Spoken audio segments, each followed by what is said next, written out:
Thank you, Madam President, and I'd like to thank my colleagues from Florida and from Tennessee for their great service to our armed forces and our armed services and great support. So I enjoyed hearing my Senator Blackburn from Tennessee talk about her Tennesseans. I stand before you with my colleagues today to talk about the NDAA and how important it is to pass the National Defense Authorization Act.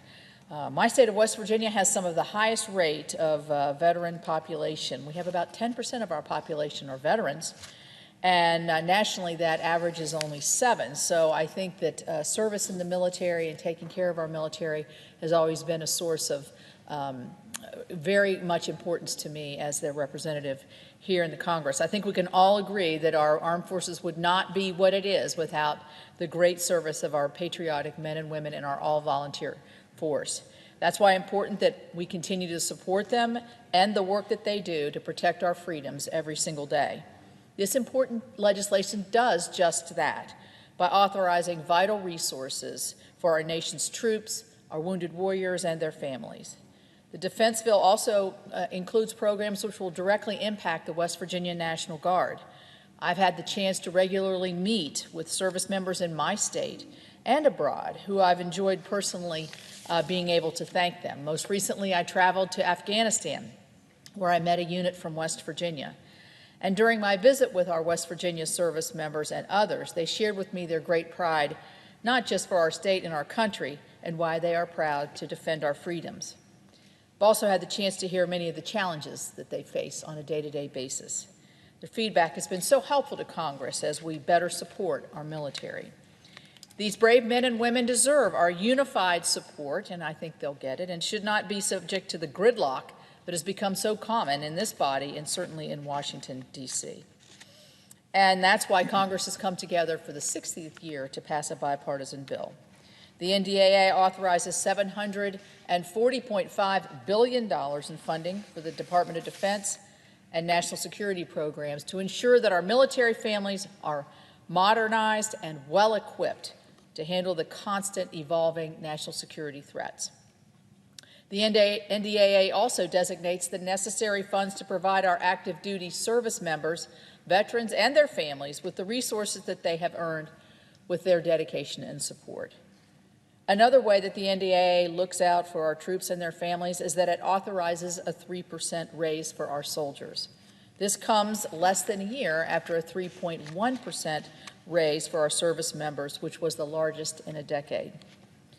Given the fact that our military is an all-volunteer force, it's important that we make it known that sacrifices do not go unnoticed. That's just one small way we can do that. The NDAA makes sure our military is trained and equipped to protect this country. We accomplish this in the bill by continuing to carry out the plans highlighted in the National Defense Strategic Plan, which stresses that the United States strives for superiority on land, on the seas, in the air, and in cyberspace.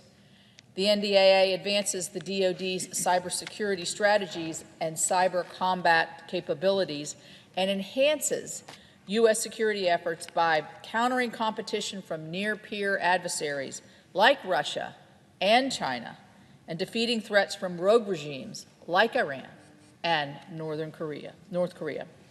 I've had multiple conversations with the West Virginia National Guard on their desire to play a larger role in cyber defense. The NDAA establishes a National Guard cyber pilot, which will allow National Guards to do just that. I know that many members of our National Guard, West Virginia National Guards, who would jump at the opportunity to defend against cyber attacks and will be excited to learn about the pilot program. With technological advances, we are becoming increasingly reliant on critical minerals, particularly rare earth elements, which are predominantly produced in China. If you look at a chart of where they're produced, it's eye-popping. I'm pleased that the base text of the NDAA included a priority of mine, which is to require DoD to submit a report to Congress concerning the security of the domestic supply chain of rare earth elements. West Virginia University has figured out how to extract these elements from acid mine drainage, which would hopefully reduce our need to purchase these from China. WVU is also a leader in looking into ways to advance our country's rare element capabilities, which is why it is critical for the DoD to begin to assess the security and best storage practices for these elements so that they can begin to ramp up the domestic supply chain. Additionally, I'm hoping that the 2 additional amendments that I put forward can be added to this bill because they will directly impact my state. The first is the one that would require the DoD to submit a report to Congress on the stockpiling of PFAS, the chemical PFAS, to build upon the progress we made last year in regard to this chemical.